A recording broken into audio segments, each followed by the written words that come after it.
Bismillah waxaan wanaagsan daawadayaal idin ahaantii meel walba dunida ku joogta waa idin salaam kusoo dhawaada Bosiki Movies walaal hadaad nagu cusubtahay fadlan channelka subscribe noo saar hadaa hore noola joogto fadlan like inoo saar muuqaalka asxaabtaadana u sii share garay taas waxay naga caawinaysaa inuu channelkeenu koro maanta waxaan doonayaa inaan sharxo filim Japanese oo la yiraahdo Miraha Farxadda sii dhisa Happiness bilowga filimka David iyo Nick ay wada casheynayaan maqaayad qurxoon ayadoo labadoodu ku wada raaxaysanaya cuntada ayaa Nick si lama filaan u weydiistay David inuu caafimaad qabo David ayaa jeebkiisa kala soo bax faraanti wuxuu weydiistay inuu guursado Nick dawladdu wuxuu muujiyay rabitaankiisa inta nolosha ka dhiman inay waqti isla qaataan filim filaan ayaa u naxday soo bandhigista guurkiisa Nick ayaa si la yaab leh u fiirsay kadibna ka jeesatay sababtoo ah David wuxuu soo jeeday inay waqti qaadato si ay go'aan u gaarto muddo kadib Nick waxay ka tagtay meesha kaligeeda waxayna ku soo laabatay gurigeedii waxayna la kulantay dukaan lagu iibiyo ubaxyadii dukaankaas oo iibiyo miraha farxadda subaxdii Nick waxay beerteeda ku dhex beertay mirihii farxadda hadda waxaan ogaanaynaa Nick inay nolosheeda ay tahay mid niyad jabsan ilaa goor dambe ay iibsatay mirihii farxadda iyadoo rajeynaysa inay nolosheeda isbedesho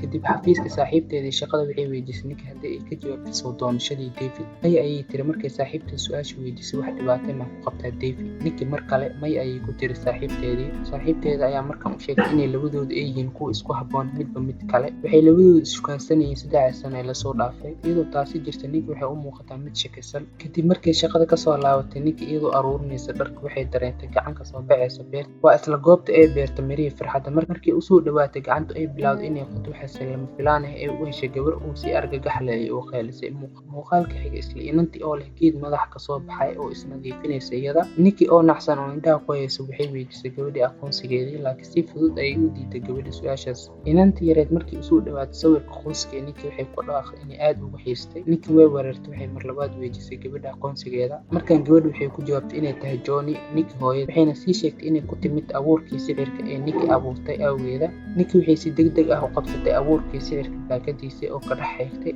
si waxay ku guuldareysatay inay hesho waxaan caadi ahayn sidaas darteed waxay ka shakiysay gabadha inay been sheegaysay isla markii gabadhii yareed waxay bilowday inay sheegtay xaqiiqooyin ku saabsan nolosheeda gaarka ah taasoo Nick kaliya og tahay waxay sheegtay taariikhda dhalashada miisaanka markii ay dhalanaysay xitaa cuntada ay jeceshahay tani waxay ka yaabisaa Nick laakiin Nick laakiin hadda waxay ka shakisan tahay gabadhiisa ay labadoodii wada hadleen caloosha Nick si lama filaan waxay u bilowday inay qeyliso inanta yareed waxay go'aansatay inay sameyso cuntada ay jecleed Nick kadib waxay fuushay kursi waxayna bilowday diyaarintii waxyaabaha cuntada ay ka sameyn lahayd iyada waxay si qalad ah u dhaawacday farteeda laakiin Nick markay u degdegtay si uu hubiso waxay heshay dareere cagaar ah halkuu dhiig ka imaan lahaa taani waxay muujinaysaa inay inanta yar gabi ahaan ayba tahay geed muddo kadib cuntadii ugu dambeyntii waa la bixiyay oo markii cuntada dhadhamis waxay ogaatay inay dhadhanku isku mid yahay tani waxay xaqiijinaysaa Nick inay gabadha yar ay tahay hooyadeeda iyada waxay qaadatay waqti u habayso macluumaadkii waxay weydiisay John inay wax cuni doonto iyada in kale kastaba ahaatee John waxay ku jawaabtay inaysan cuni karin cunto maadaama ay tahay geed kadib waxay weydiisay Nick wax saabsan aabaheeda in yar kadib waxay ugu jawaabtay inuu mashquulsan yahay oo safar dibadda ku maqan yahay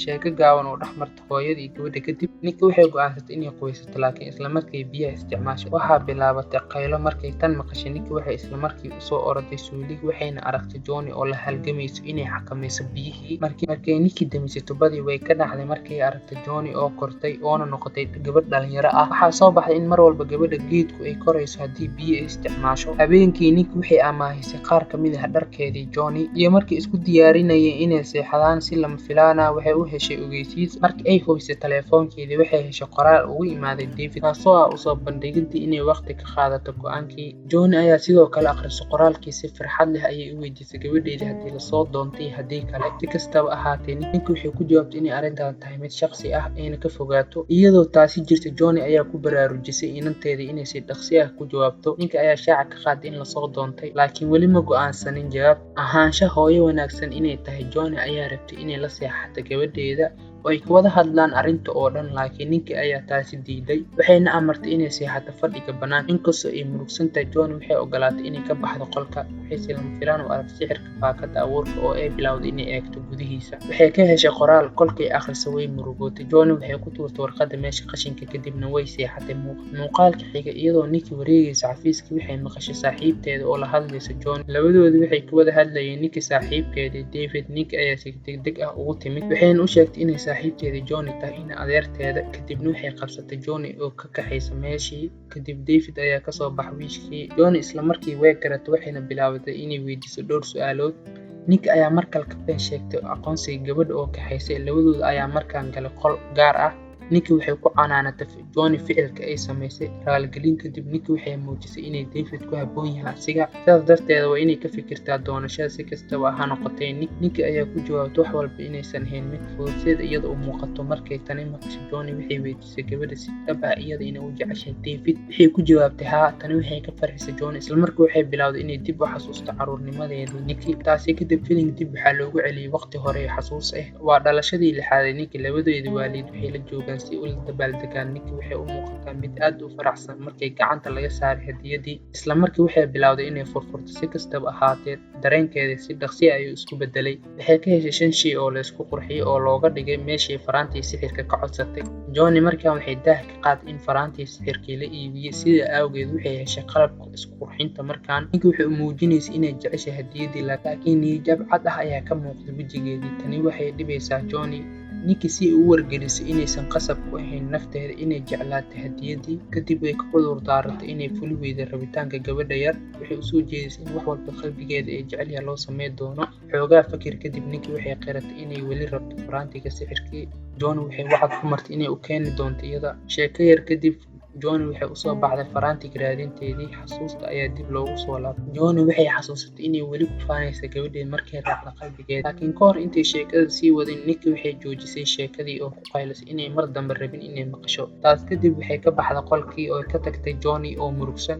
Habeenkii iyadoo Nikki dib ugu soo laabanayso gurigeeda waxay bilowday inay xasuusato sheekadii inteeda kale. Waxay xasuusatay hooyadeeda oo taala sariirta ICU-ga. Nikki waxay kaliya awoodaa inay daawato hooyadeeda si naxdin leh ayay u xanuunsanaysaa. yaabkiisa waxay haysataa faraantii sixirkii guriga timid. Nikki way isbedeshay laakiin markaas waxay maqashay dhawaaq ka imaanaya qolka jiif. Intay kor u soo orday ayay heshay Johnny oo alaabteeda ka dhex baaraysa faraantii. Markii waxay isku dayday inay joojiso Johnny waxay si lama filaan ah u weydiisay inay weli haysato faraantiga sixirka. Markay tan maqashay Nikki cabaar ayay aamusnayd. Kadib markay ka soo baxday xaaladii murugada waxay soo saartay faraantigii khiyaanada ahaa oo ay u dhiibtay Johnny iyadoo ku faraxsan inay weli haysato faraantigii. Johnny waxay sheegtay inay u soo celisay xasuus gaar ah oo la soo dhaafay. Si kastaba ahaatee markii weydiisay gabadheeda inay xasuusto xasuusihii hore Nikki waxay xanaaqday iyadoo sheegtay inaysan dooneynin wax walba ku saabsan xasuusihii hore. Waxay ka soo daftay faraantigii gacantii Johnny oo ku qaylisay haddii ayna ahayn faraantigan hooyadeedii ma bixi lahayn mana ku dhima lahayn shil gaari. Sidaas darteed ilaa maanta la joogo Nikki waxay weli nafteeda ku eedeysaa inay geerida hooyadeeda ka mas'uulahayd iyada. Taas kadib Nikki oo murugsan ayaa faraantigii ka tuurtay daaqadii iyadoo sheegaysa inay mar dambe u baahnayn. Waxay markaas ku andacoonaysaa inayn u qalmin farxad kasta oo noloshooda ka imaanayso. Tani waa sababta aysan u rabin iyada inay guursato maadaama ay ka baqayso in mar kale qof kale naftiisa ay dhumiso. Johnny waxay isku dayaysaa intii karaankeeda inay gabadheeda qalbiga u qaboojiso laakiin Nikki ayaa arrinta soo gaabisay. Kadibna waxay ku amartay inay qolka ka baxdo iyadoo u sheegtay inay nolosheeda ahayd mid farxad leh ka hor intay u imaanin iyada. Muuqaalka soo socda waxaana tusayaa Nikki oo sariirta ku jirta maalintii oo dhan oona ku daashay si ay u fikirayso. Waxay go'aansatay inay lugayso laakiin waxay ogaatay in roob badan da'ayo. Waxay aaday qaybta hoose ee guriga si ay u soo raaligeliso Johnny laakiin waxay ku guuldareysatay inay hesho. Isla markii waxay ku soo beegantay Nikki roob culus ayadoo laga baqay inuu Johnny qooyo iyadoo ka baqaysa in hooyadeeda mar kale ay weydo iyada. Waxay go'aansatay inay dibadda u soo baxdo laakiin si lama filaan ah waxay lugta ku dhufatay weelkii qashinka oo daadisay dhammaan wixii ku jiray. Markii Nikki aruurinaysay qashinka waxay ka heshay qoraalkii baakada miraha sixirka. Qoraalka ayaa muujinaya in cimriga ubaxa oo kaliya uu yahay 1 toddobaad laakiin biyo xad dhaaf ah waxay keeni karaan koriimo degdeg ah cimriga oo soo gaabto. Nikki oo argagaxsan ayaa dalad kala soo baxday gurigeedii oo heshay Johnny oo raadinaysa shay geed u dhow. Markii Nikki soo dhawaatay Johnny way naxday. Waxay ogaatay in hooyadeeda kortay ayna noqotay sidii markii hore ay ahayd. Taasi awgeeda Nikki ayaa ugu wacday hooyadeedii markii ugu horeysay hooyo. Johnny ayaa aad ugu farxay way la yaabtay laakiin isla markii waxay sii waday raadinteedii. Nikki waxay ka codsatay inay gudaha galaan ay wada hadlaan laakiin Johnny way ka diiday waxayna kaliya yeeli doontaa markii ay heshay faraantigii sababtoo asiga qiimo gaar ah ayuu ugu fadhiyaa agteeda Johnny. Nikki waxay mar kale isku dayday inay ka dhaadhiciso iyadoo xasuusatay in cimrigeedii la soo gaabi doono haddii ay kusii jirto roobka laakiin Johnny waxay ku adkaysanaysaa markii ay hesho faraantiga inay xaroo doonto. Xoogaa raadin kadib waxay aakhirkii heshay faraantigii una dhiibtay Nikki kadibna waxay muujisay inay aad ugu faraxsan tahay ugu dambeyn dambeyntii ay u geysay hadiyadii ay rabtay gabadheeda inay siiso. Taasi kadib Nikki waxay isku dayday inay gudaha geliso hooyadeed laakiin aad ayay ugu daahday. Wixii geed ka soo bax Johnny ayaa si lama filaan ah u soo go'ay taasoo muujinaysa in cimrigeedu dhammaanayo. Hor intayn Nikki helin inay ka falceliso Johnny way dawaqsantay waxayna lumisay dheelitirnaanteedii. Si kastaba ahaatee marxaladii u dambeysay waxay sii waday inay muujiso jacaylka ay u qabto ilmaheeda. Johnny waxay u sheegtay inaysan u qoomamay doonin inay u baxdo banaanka si u hesho faraantigii hadday fursad hesho. Kadib markay Johnny ka raaligelisay gabadheeda inay baxdo iyadoo leh xasuuso xanuun badan, Nikki waxay u xaqiijisay inay weligeed u xiisi doonto iyada. Si ay labadooda u murugsanaayeen, dhowr calaamadood kale ayaa ka soo go'ay madaxii Johnny. Nafteedii ugu dambeyn waxay soo xasuusatay inay ku faanto inay tahay hooyadeeda gabar cajiib ah sida Nikki oo kale. Johnny ayaa markaan codsatay inanteeda si ay u faraxsanaato waxayna ku dhimatay laabteeda dhexdeeda iyadoo roobkii si xoog leh u da'ayo. Muuqaalka soo socda Nikki waxay raacday amarka hooyadeeda waxayna ugu dambeyntii guursatay David. Markay isdhaafsadeen faraantigii, dadkii oo dhan ayaa u sacabtumeen. Nikki aabaheed ayaa joogay sidoo kale meesha wuxuuna waday sawirkii Johnny. Filimku wuxuu ku dhammaanayaa iyadoo Nikki u eegayso hooyadeeda oo dhimatay oo sawirka ku leh hooyo waa mahadsan tahay. Fadlan janaalka subscribe si aad u hesho muuqaalo sidan oo kale ah. Furan gambaleelka like inuu saar si aad u caawiso janaalka. Waad ku mahadsantahay daawashadaada.